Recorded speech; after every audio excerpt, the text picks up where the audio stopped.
Bismillahirrahmanirrahim.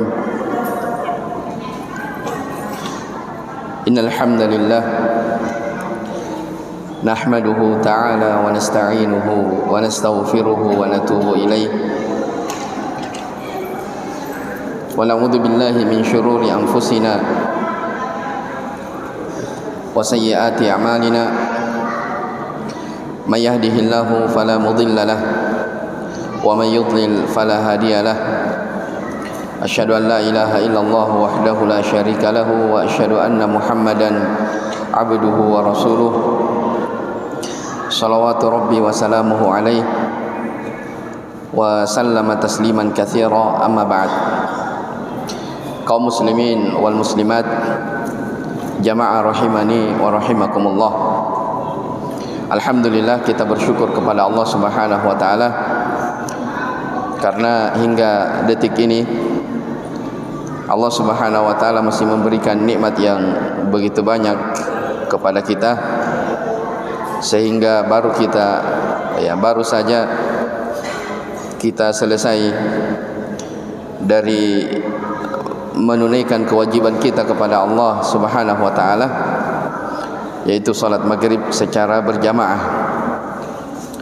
Dan itu adalah salah satu bentuk kesyukuran kita kepada Allah Rabbul Alamin. Balillaha fa'bud wa kum minasyakirin. Bahkan hanya kepada Allah hendaknya kalian beribadah dan selalulah menjadi orang-orang yang bersyukur. Sebagaimana biasa,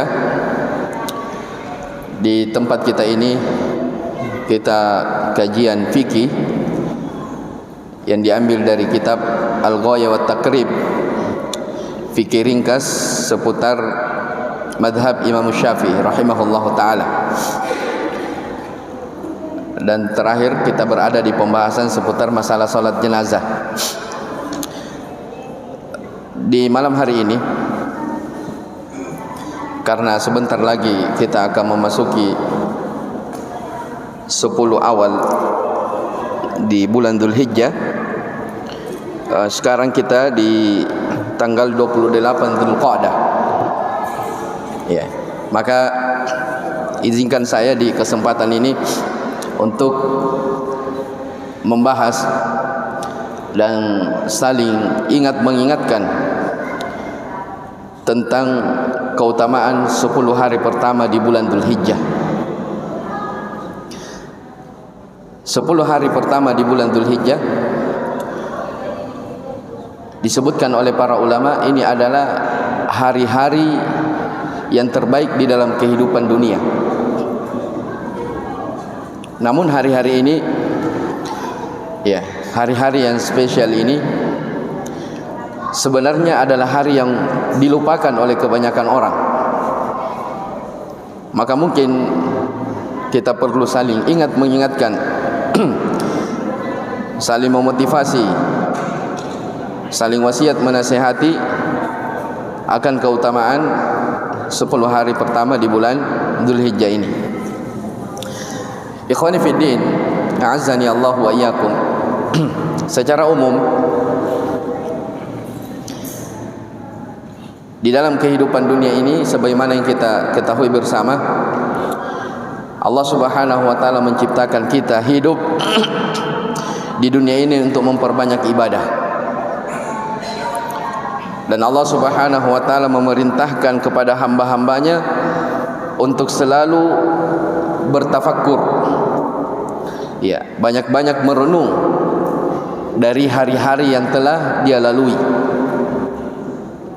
Inna fi khalqis samawati wal ard wa ikhtilafil laili wan nahar la ayatin liulil albab.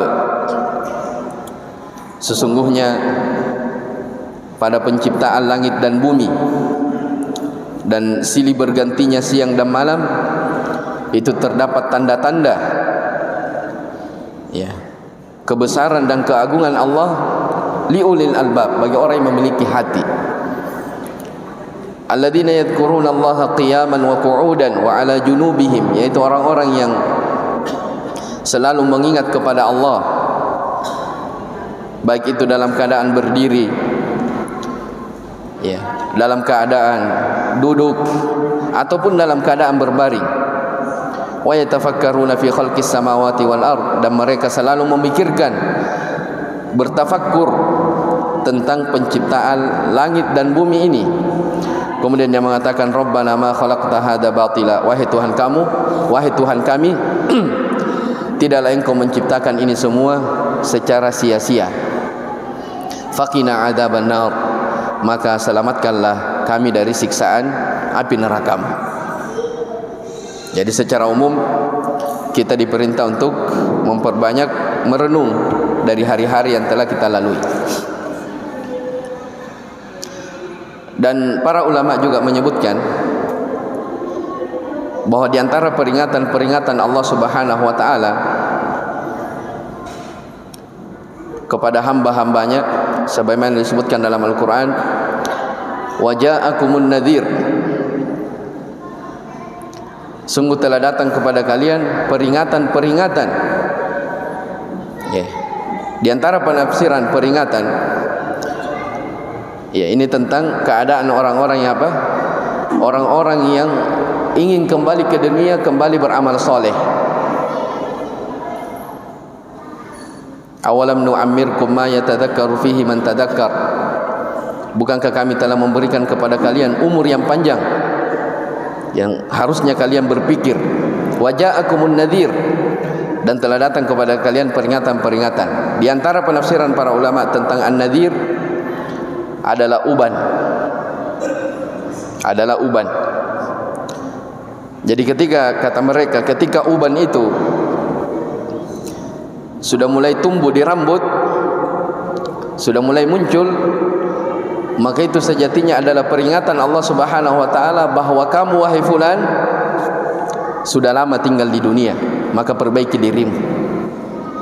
Ya, makanya di antara hikmahnya kenapa uban itu dilarang dicabut, ya, supaya seseorang selalu mengingat bahwa uban itu adalah peringatan agar seseorang itu kembali sadar bahwa kehidupan dunia ini adalah sesuatu yang akan dipertanggungjawabkan. Baik, maka kita perlu introspeksi diri, perlu memperbanyak amalan soleh, ya, di dalam kehidupan dunia ini. Nah, di antara amalan-amalan soleh yang terbaik dikerjakan adalah di hari-hari 10 pertama di bulan Dzulhijjah. Dan di sini saya akan bahas sedikit tentang apa saja keutamaan 10 hari pertama di bulan Dzulhijjah ini. Ikhwani rahimani wa rahimakumullah, Allah Subhanahu wa taala berfirman, wa rabbuka yakhluqu ma yasha'u wa yakhtar.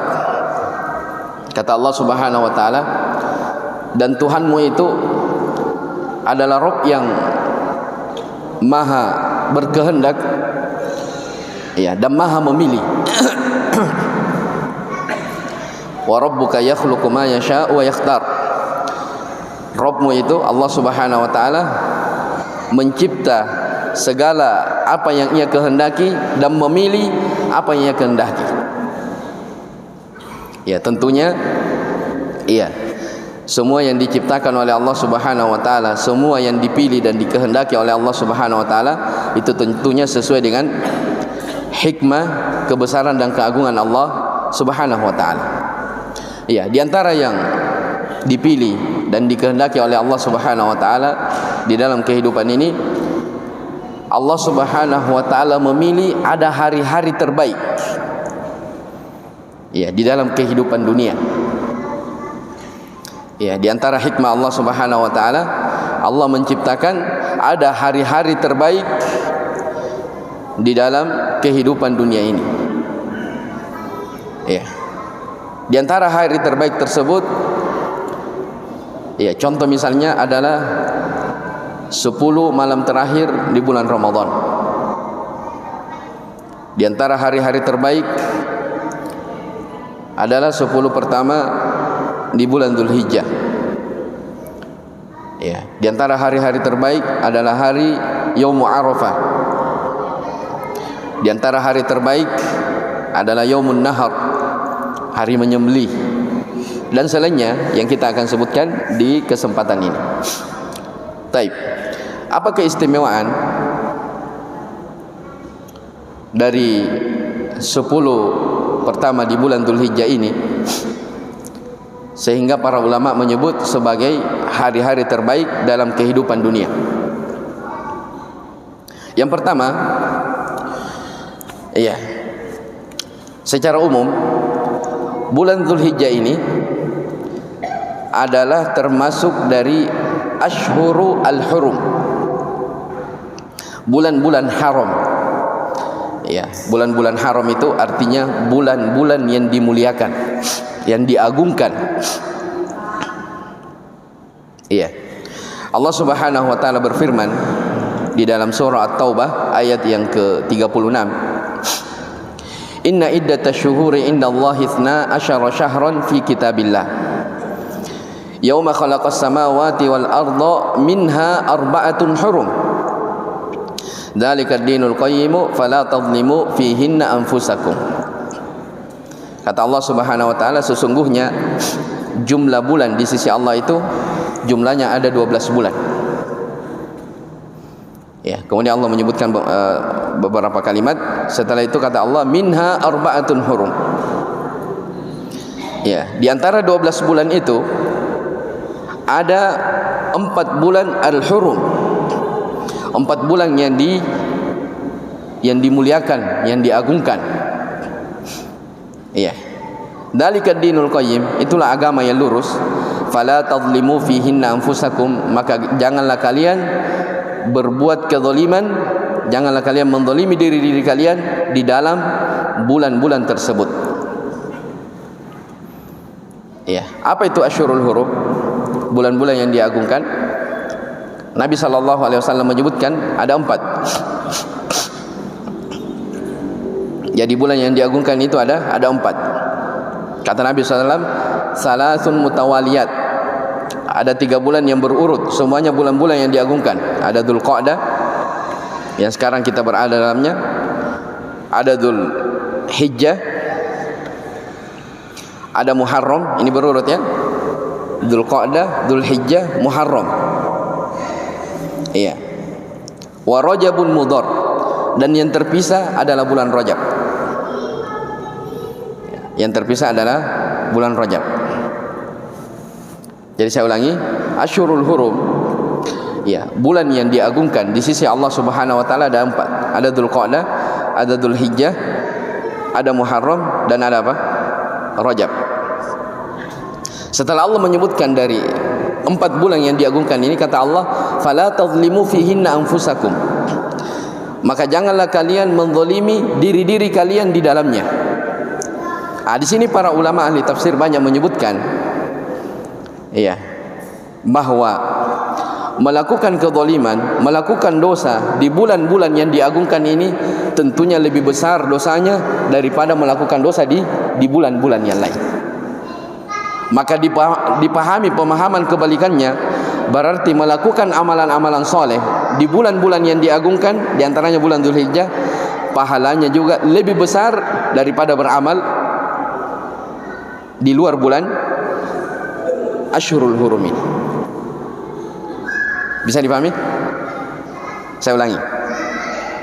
Karena Allah berfirman, fala tadhlimu fihinna anfusakum, janganlah kalian menzalimi diri kalian dalam bulan tersebut.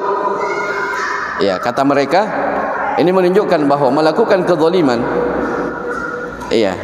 baik itu kezaliman terhadap diri sendiri, kezaliman kepada orang lain, bentuk zalim kepada Allah, kesyirikan, melakukan dosa, kezaliman di bulan-bulan yang diagungkan di sisi Allah, itu lebih besar dosanya, lebih besar ancamannya, lebih besar akibatnya dibandingkan melakukan dosa di bulan-bulan yang lain. Maka dipahami pemahaman kebalikannya, melakukan ibadah, melakukan amalan-amalan soleh di bulan yang diagungkan tentunya lebih apa? Lebih besar pahalanya di hari-hari yang lain, sebagaimana yang kita akan sebutkan nanti. Tapi ini sisi yang pertama.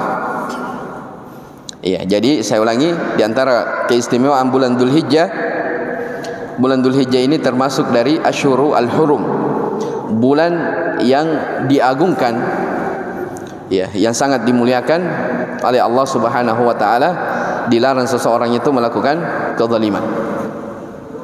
Ya, sebagaimana halnya ya di bulan Ramadan, ya, sebagaimana disebutkannya, sering kita dengar apabila datang bulan Ramadan, ya, syaitan dibelenggu, pintu-pintu neraka ditutup, pintu surga dibuka, ya, syaitan dibelenggu, maka banyak orang bertaubat, ya, dan dia melakukan amalan saleh. Maka demikian pula harusnya di bulan-bulan haram ini.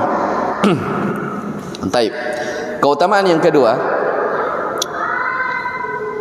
ya, dari keutamaan bulan Dzulhijjah, ya, bulan Dzulhijjah ini termasuk dari salah satu dari bulan-bulan haji.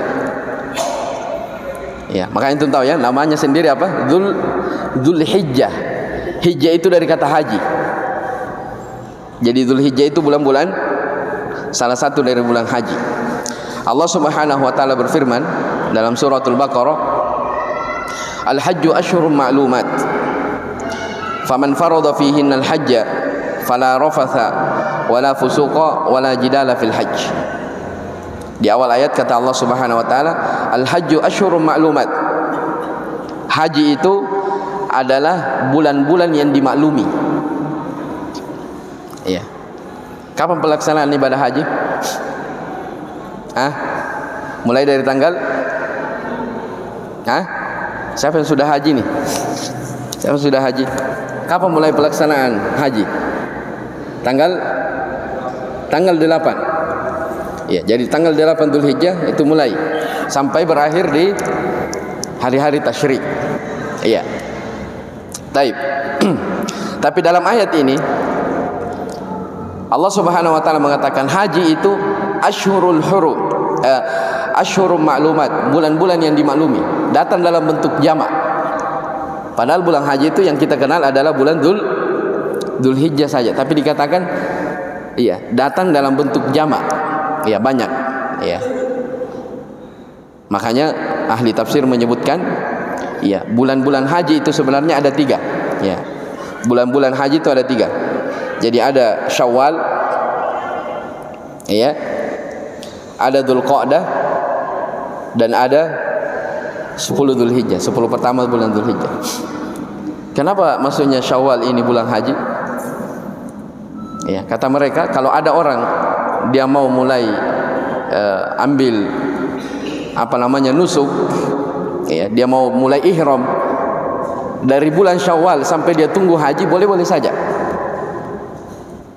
Ya, tapi itu sulit ya, sulit. Misalnya ada orang mulai dari bulan Syawal ini, dia sudah pakai apanya? Ihramnya untuk haji. Ya, berapa lama dia menunggu? Syawal, Dzulqa'dah 2 bulan, tambah lagi Dzulhijjah 10 hari. Terlalu lama dia pakai apa? Kain ihram. Tapi kalau ada orang mau seperti itu boleh saja, sebab mulainya bulan-bulan haji itu disebutkan dalam ayat ini mulai dari mana? Dari Syawal, Dzulqa'dah dan Dzulhijjah. Ya, makanya kalau ada orang melakukan perjalanan haji jauh, ya, dia lakukan dari awal itu maka boleh saja. Ya, tapi hakikatnya pelaksanaan haji itu di 10 awal bulan Dzulhijjah. Maka di sini jamaah sekalian rahimani wa rahimakumullah, di antara keistimewaan bulan Dzulhijjah ini adalah bulan yang di dalamnya pelaksanaan ibadah apa? Ibadah haji.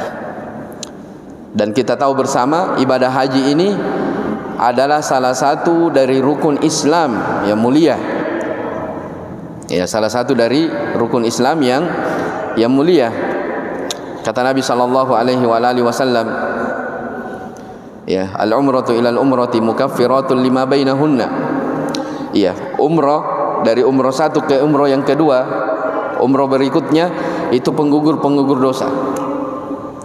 Wal hajju al mabruru laisa lahu jazaa'un ilal jannah. Sementara haji yang mabrur tidak ada balasannya kecuali apa? Kecuali surga. keutamaan bagi orang yang diberi kesempatan berhaji.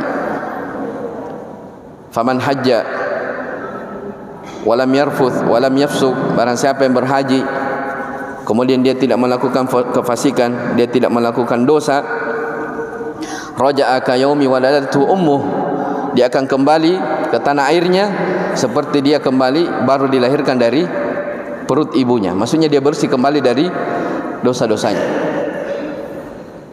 Iya. Taib, ini keutamaan yang kedua seputar bulan Dzulhijjah. Kemudian yang ketiga, iya, kenapa bulan Dzulhijjah ini disebut sebagai hari-hari terbaik dalam kehidupan dunia, tapi banyak dilupakan? Karena 10 awal Dzulhijjah, 10 awal dari Dzulhijjah ini adalah 10 hari penyempurna janji Allah Subhanahu wa taala kepada Nabi Musa alaihissalam ketika Allah akan memberikan kepada beliau nikmat, yaitu diberikan kitab Taurat. Saya ulangi, dari keistimewaan 10 pertama bulan Dzulhijjah, 10 pertama bulan Dzulhijjah adalah 10 hari penyempurna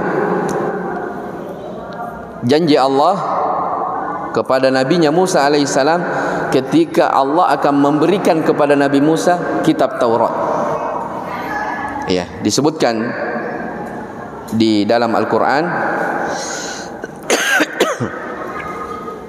wa wa'adana Musa 30 lailatan wa atmamnaha bi ashrin fatamma miqatu rabbih 40 lailatan. Ya, ini dalam surah Al-A'raf. Ya. Dan kami, kata Allah Subhanahu wa taala, dan kami telah berjanji kepada Musa, ya, kami menjanjikan kepada Musa 30 lailatan, selama 30 malam. Perhatikan sisi pendalilannya, wa atmamnaha bi ashrin fatamma miqatu rabbih 40 lailah. Dan kami sempurnakan dengan 10 malam. Saya ulangi, kata Allah Subhanahu wa taala dalam surah Al-A'raf, kami berjanji kepada Musa selama 30 hari, 30 malam. Ya, para ulama tafsir menyebutkan Allah berjanji selama 30 malam, ya, kepada Nabi Musa akan memberikan kitab Taurat. Ya. Dan disebutkan bahwa Nabi Musa di waktu itu beliau berpuasa. Jadi ketika Allah berjanji kepada nabinya Musa akan diberikan kitab Taurat, tapi menunggu selama 30 malam, maka di 30 malam itu beliau berpuasa. Ya, ternyata setelah 30 malam, wa atmamnaha bi ashrin, kata Allah, kami tambah lagi, kami sempurnakan menjadi kami tambah lagi menjadi 10 malam. Kata wa atmamnaha bi ashrin, iya, banyak ulama tafsir menyebutkan, di antaranya Ibnu Abbas, ya, ini sahabat, ya. Demikian pula datang dari Mujahid dan selainnya dari para ulama ahli tafsir, mereka menyebutkan 10 di sini itu adalah 10 hari pertama di bulan Dzulhijjah. 10 hari pertama di bulan Dzulhijjah. Berarti 30 hari pertama bulan apa? Kan tadi dibilang dalam ayat, kami berjanji, kata Allah, kami berjanji kepada Musa selama 30 malam. Dan kami tambah 10 malam. Berarti 30-nya Dzulqa'dah. Paham? Dzulqa'dah. Baik. Maka ini diantara keistimewaan dari bulan Dzulhijjah, karena Allah Subhanahu wa taala jadikan di hari tersebut sebagai hari-hari penyempurna kepada nabinya Musa alaihissalam akan diberikan apa? Taurat. Taib. Yang keempat dari keistimewaan bulan Dzulhijjah, Allah Subhanahu wa taala bersumpah dengan 10 awal bulan Dzulhijjah. Dan tidak Allah Subhanahu wa taala bersumpah dengan sesuatu kecuali menunjukkan bahwa sesuatu yang disumpah ini adalah sesuatu yang agung. Ya, dalam suratul Fajr kata Allah Subhanahu wa taala, wal fajri Apa lanjutannya? Wal fajri walayalin ashri wasyaf'i wal watr. Kata Allah Subhanahu wa taala, demi waktu fajar, walayalin ashar, dan demi 10 malam, ya, wasyaf'i wal watr, dan demi genap dan ganjil. Ya. Pendalilan kita adalah ayat yang kedua di surah Al-Fajr. Allah berfirman, walayalin ashar, demi 10 malam. Nah, di sini ada dua, ya, secara umum ada dua penafsiran di kalangan para ulama tentang 10 malam dalam ayat ini yang Allah pakai bersumpah. Iya. Penafsiran yang pertama ada yang menyebut walayalin ashar, 10 malam, di sini maksudnya 10 malam akhir dari bulan Ramadan. 10 akhir dari bulan Ramadan. Taib. Dan ini penafsiran minoritas para ulama ahli tafsir. Yang kedua, walayalin ashar, demi malam yang 10. Iya. Banyak ulama yang menafsirkan yang dimaksudkan malam yang 10 adalah 10 hari pertama di bulan Dzulhijjah. Iya, 10 hari pertama di bulan Dzulhijjah. Dan ini penafsiran datang juga dari Ibnu Abbas, dari Ibnu Zubair, dari Mujahid dan selainnya dari ulama ahli tafsir. Jelas ya? Nah, cuma menjadi pertanyaan, kenapa Allah Subhanahu wa taala mengatakan walayalin ashar, demi malam yang 10? Padahal kita kan sedang berbicara tentang apa? 10 hari pertama bulan Dzulhijjah, bukan malamnya, tapi apanya? Harinya. Ya, kata mereka, ya, ungkapan orang Arab sering mereka ungkap malam, maksudnya itu malam bersama dengan siangnya. Ya. Dalam bahasa Arab kadang diungkapkan malam, tapi maksudnya itu malam bersama dengan apa? Siangnya. Paham ya? Ya, seperti tadi ayat tentang janji Allah kepada Nabi Musa. Ya, kata Allah Subhanahu wa taala yang tadi kita baca, ya, salasina lailatan wa wa'adana Musa salasina lailatan, kami berjanji kepada Musa selama 30 malam. Maksudnya 30 malam adalah apa? Malam bersama siangnya. Maka di sini saya ulangi, di antara keistimewaan, ya, 10 hari pertama di bulan Dzulhijjah, karena Allah Subhanahu wa taala bersumpah dengan 10 hari tersebut, dan tidaklah Allah bersumpah dengan sebuah sumpah kecuali menunjukkan bahwa yang disumpahi itu adalah sesuatu yang agung. Mau contoh? Contoh misalnya Allah berfirman wal asr, ayat yang kita hafal bersama, demi waktu asar. Sebagian penafsiran, innal insana lafi khusr, sesungguhnya manusia itu semuanya betul-betul berada dalam kerugian. Kenapa Allah bersumpah dengan waktu asar? Ya, kalau kita ambil kaidahnya tadi, tidak Allah bersumpah dengan sesuatu kecuali yang disumpah itu adalah sesuatu yang mulia. Ya, karena waktu asar itu adalah waktu yang apa? Waktu yang sangat mulia. Iya. Hafidhu ala salawati was salatil wusta. Kata Allah, jagalah dari salat-salat 5 waktu, khususnya salatul wusta. Salat apa itu salat wusta? Salat asar. Ya, karena banyak orang ya lalai dari salat asar ini. Kenapa? Karena waktu asar itu waktu istirahat. Banyak-banyak orang lalai dari salat asar. Makanya Allah ingatkan wal asri, demi waktu asar. Paham ya? Demikian pula misalnya wadduha. Ya, demi waktu duha. Allah bersumpah dengan waktu duha, menunjukkan ada ibadah-ibadah di situ. Ya, ada salat duha. Iya kan? Ya, demikian pula misalnya wal fajar yang kita baca, demi waktu fajar. Ya, Allah bersumpah dengan waktu fajar, menunjukkan waktu fajar itu waktu yang agung, mulia di sisi Allah Subhanahu wa taala, jangan ditelantarkan. Ya. Wal fajr disebutkan dalam surah Al-Isra, ya kalau tidak salah ya. Innal fajr kana masyhuda. Ya, begitu ayatnya. Iya. Salat subuh, salat fajar itu adalah salat yang disaksikan Nah, maka itu menunjukkan bahwa waktu fajar itu waktu yang diagungkan oleh Allah Subhanahu wa taala, jangan disia-siakan. Ya, maksud saya di sini jemaah sekalian rahimani wa rahimakumullah. Iya. 10 pertama bulan Dzulhijjah adalah memiliki keutamaan karena Allah Subhanahu wa taala bersumpah dengan 10 awal ini, walayalin asyr. Ya, dan tidaklah Allah bersumpah dengan sesuatu kecuali sesuatu itu adalah sesuatu yang apa? Yang mulia. Nah, di kelanjutan ayat di surah Al-Fajr Allah berfirman wasyaf'i wal watr. Ya, demi yang genap dan ganjil.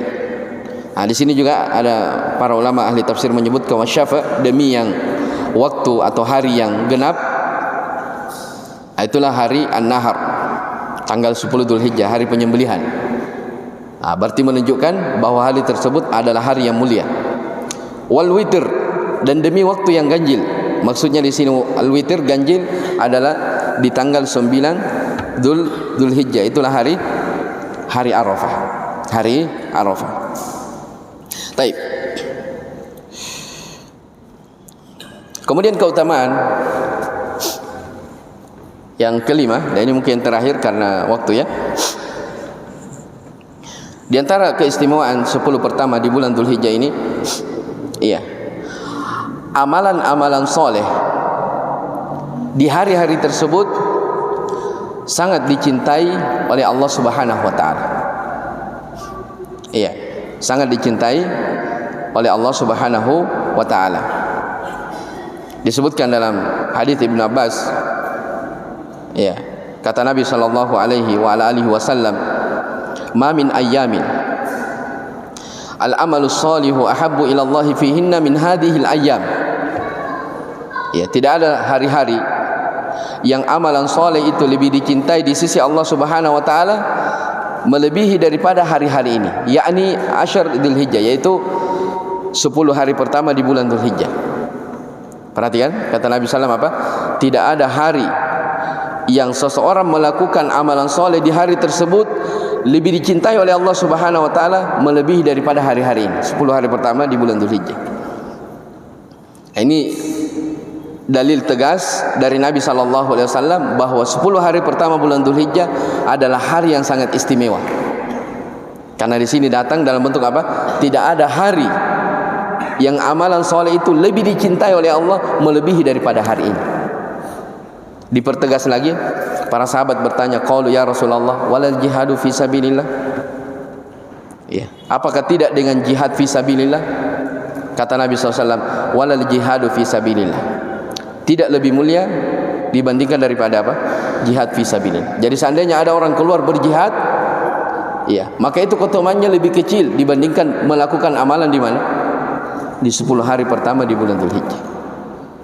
Illa rajulan kharaja bi nafsihi wa malihi thumma lam yarji bidzalika min syai'. Kecuali seseorang yang dia keluar berperang, iya, dengan jiwanya, dengan hartanya, kemudian dia tidak kembali, itu baru menyamai. Maksudnya dia keluar berjihad, setelah itu dia apa? Dia tewas, meninggal. Itu baru sama keutamanya dengan apa? 10 hari pertama di bulan Dzulhijjah. Maka dari hadis ini jamaah sekalian rahimani wa rahimakumullah, jelas, iya, luar biasanya apa? Hari-hari yang akan datang ini beberapa hari lagi, yaitu 10 hari pertama di bulan Dzulhijjah. Ya, hanya saja sebagaimana yang saya singgung di awal pertemuan tadi bahwa ya, hari ini, ya, hari-hari yang mulia ini, 10 hari pertama bulan Dzulhijjah ini adalah hari-hari yang mulia, tapi dia juga adalah hari-hari yang dilupakan. Ya, hari-hari yang dilupakan. Kita tahu bersama ya, ya, orang antusias beribadah, ya, ini sudah mulai, ya, ramai. Di 10 hari terakhir di bulan Ramadan, orang sudah mulai kenal. Ya, makanya di setiap masjid, ya, di masjid umum, di masjid manapun, ketika masuk 10 terakhir bulan Ramadan, biasanya ada salat lail, menghidupkan malam. Ya, kebanyakan orang apa? Tahu tentang keutamaan itu. Jelas ya? Tapi 10 hari pertama di bulan Dzulhijjah ini banyak orang tidak tahu. Iya, banyak orang lalai di dalamnya. Iya, makanya perlu kita sampaikan perlu kita saling wasiat menasihatkan. Ternyata ada 10 hari yang akan dilalui beramal soleh di hari tersebut itu jauh lebih besar dibandingkan di hari-hari yang lainnya, sebagaimana yang diberitakan oleh Nabi kita sallallahu alaihi wasallam. Ya, makanya saking mulianya hari ini silam pendapat di kalangan para ulama. Ya. Kalau ditanya, yang mana lebih mulia? 10 hari pertama bulan Dzulhijjah atau 10 hari terakhir bulan Ramadan? Yang mana lebih afdal? 10 hari pertama bulan Dzulhijjah atau 10 hari pertama 10 akhir bulan Ramadan? Ya. Kalau 10 akhir bulan Ramadan ada malam Lailatul Qadar. Yang kata Allah malam Lailatul Qadar lebih baik daripada 1000 bulan. Nah, makanya ini ada silang pendapat di kalangan para ulama.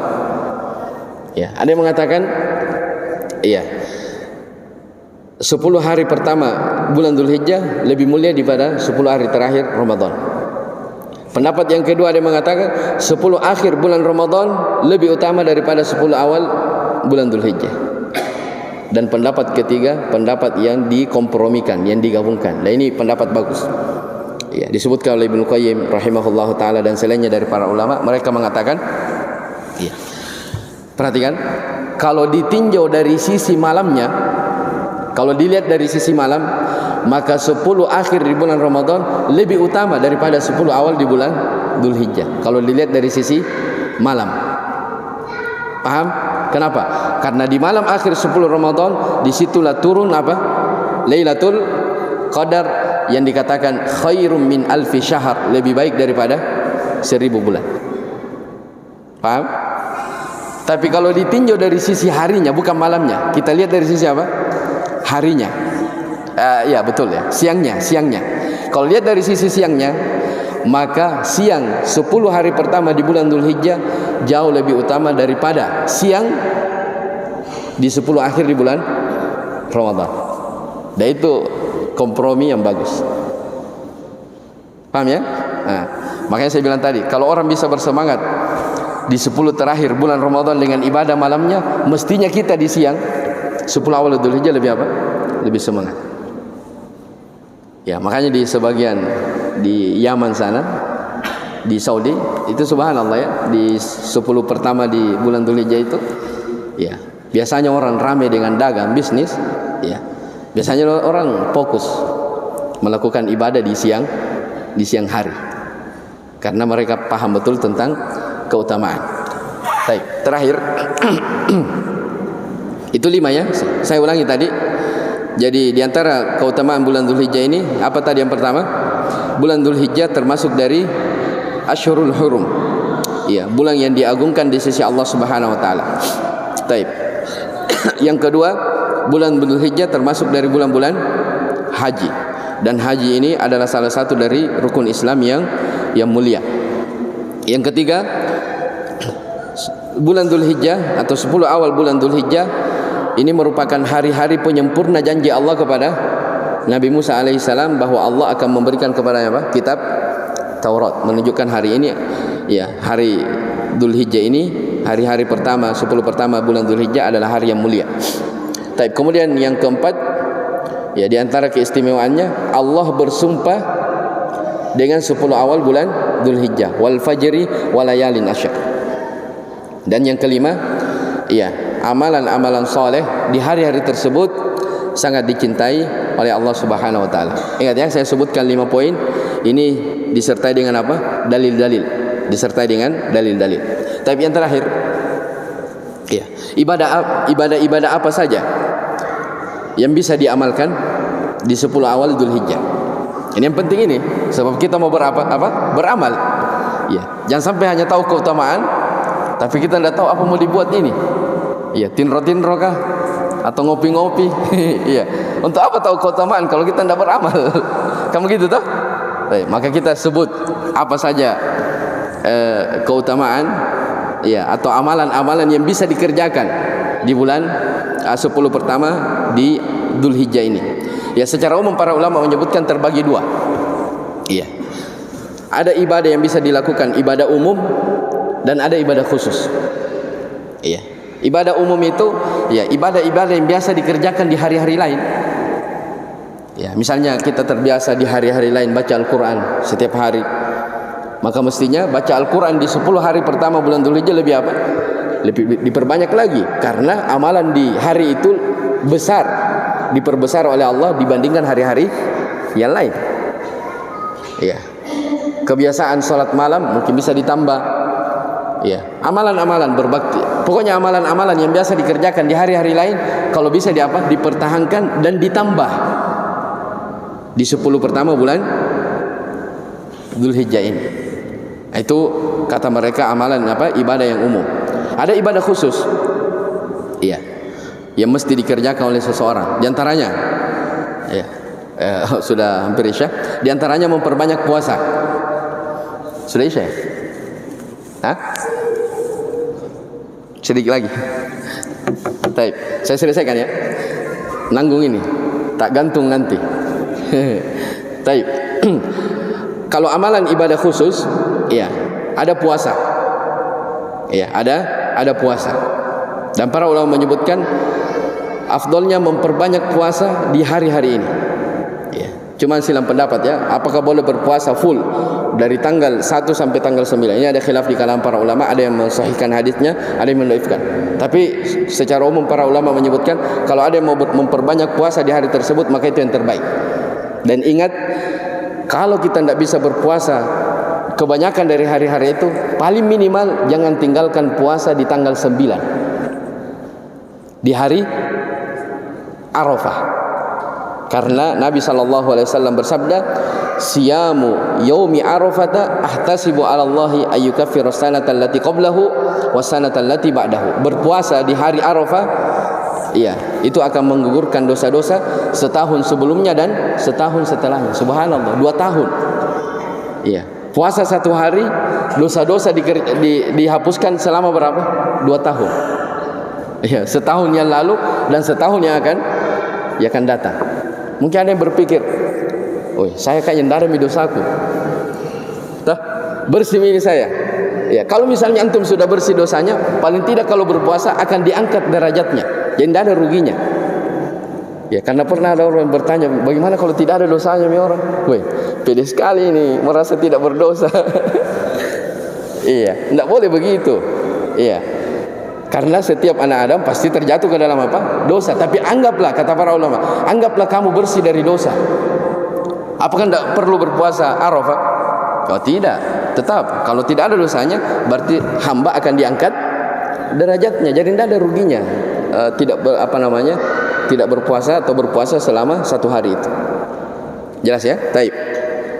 Kemudian juga diantara amalan yang khusus adalah memperbanyak zikir.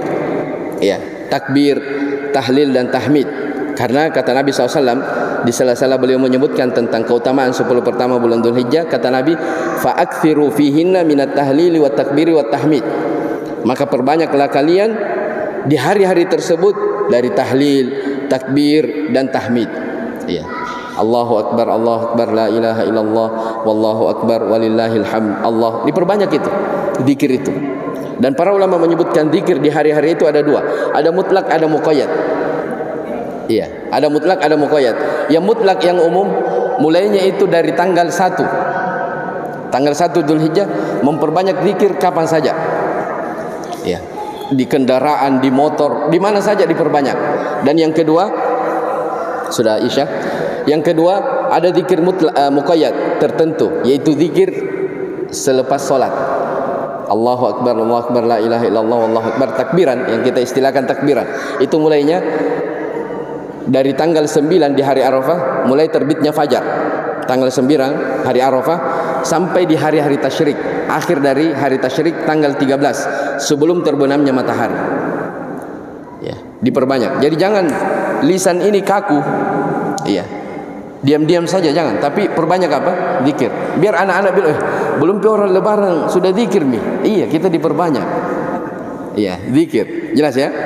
Taib. Kemudian diantara ibadah yang istimewa juga adalah berkurban. Dan kurban ini insya Allah pekan depan kita akan bahas fikih seputar apa? Seputar kurban. Taib. Ini beberapa amalan. ya yang sempat kita sebutkan banyak ya sebenarnya, tapi ini secara umum supaya kita punya gambaran bahwa beberapa hari lagi kita akan memasuki hari-hari terbaik dalam kehidupan dunia ini. Jangan disia-siakan ya, jangan kita lalai ya. Umur kita semakin berkurang ya, uban sudah mulai tumbuh ya. Saya tidak menyinggung orang tua ya, karena saya juga berubah ini ya. Maksudnya peringatan ya untuk memperbanyak apa? Amalan soleh. Taib, wallahu alam. Subhanakallah bihamdik, asyhadu an la ilaha illa anta, astaghfiruka wa atubu ilaik. Walhamdulillahirabbil alamin.